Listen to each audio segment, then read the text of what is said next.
Hey guys, it's Zach Wallace with Realty Austin, and I wanted to start a video series where I teach you guys how to claim, convert, and interact in general, come ahead, with online leads. I'm doing this for a couple reasons. Number one, I want to get better on camera, so it's going to give me a really good opportunity to get in front of you guys and learn some things myself. But also I've had a lot of agents contacting me about how I operate.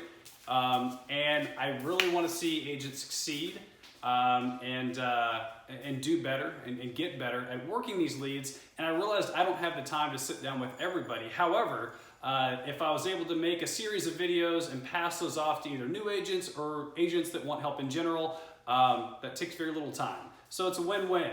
Number one, the only thing I wanted to talk about today was my follow-up process after I claim the lead. You might see my beautiful wife Kelly and two little golden retriever pups around here somewhere. So my follow-up process. I like to claim leads prior to 8 a.m. every morning for two reasons. Number one, before 8 a.m. I can't call anybody. And if I'm not calling people, I'm not making money. So I want to do all of my admin tasks prior to 8 a.m. every single morning. It gives me a big jump on the day.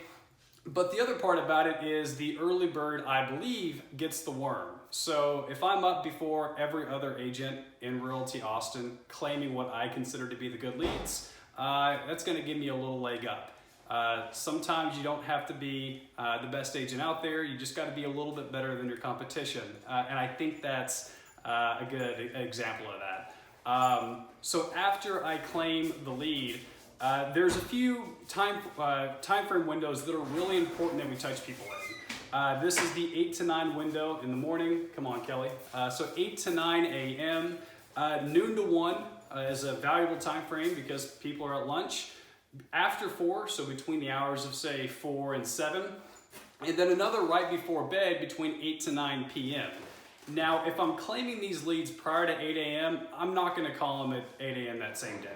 The reason being is, let's say they're a night owl, they're claiming or they're clicking on listings at 2 or 3 o'clock in the morning. I don't want to be that jerk that calls them up first thing in the morning to wake those leads up. So follow-up process is pretty easy. I claim these leads prior to 8 a.m. And my very first contact is between the hours of noon and 1. So I'm hoping to hit that lead while they are on their lunch break. We'll go into scripts and dialogues later, but again, first call is between noon and 1. If they don't answer, which probably 2/3 of them won't, then I'm not going to leave them a voicemail. I'm not going to shoot them a text for the simple fact that I'm hoping they're going to give me a call back later on in their lunch break, later on in the day. I want to generate that opportunity for a call back.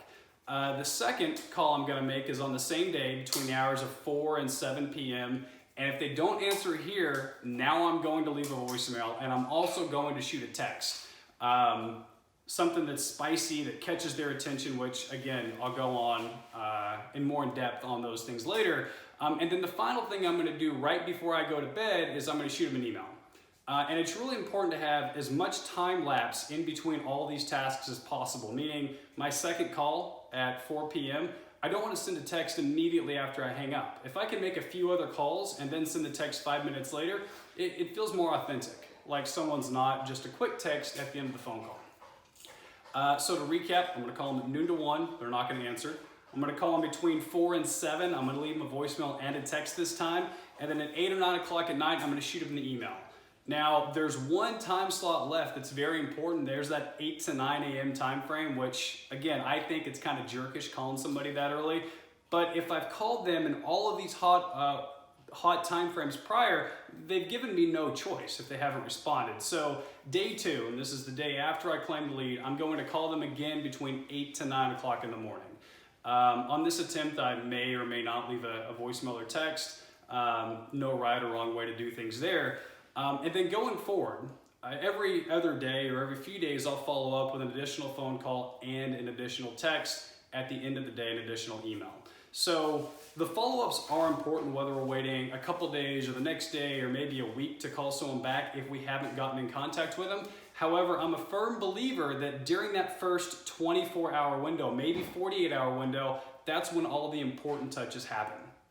the 12 to 1, the after 4, the 8 p.m., the 8 a.m., those things, if we work those things in right now, I guarantee you're going to talk to more leads, which means you're going to claim more leads. And then in terms of long term, what if it's the 4th or the 5th or the 6th attempt? When should we call people? The answer here is it doesn't matter. Call them at 10 a.m., call them at 3 o'clock in the afternoon, call them on Saturdays, call them on Sundays. The reason being is because we've attempted to hit them in all of the high volume timeframes and they haven't answered. So now the only way we're gonna have a conversation with that person is if we get lucky. So if it's past the 4th or 5th attempt, the only thing we can do is call more and call smarter if we can. Again, my name is Zach Wallace. I hope this short video helped. I'm gonna have a couple more to follow up over the next week or so. And I'd really appreciate any feedback. Talk to you guys soon.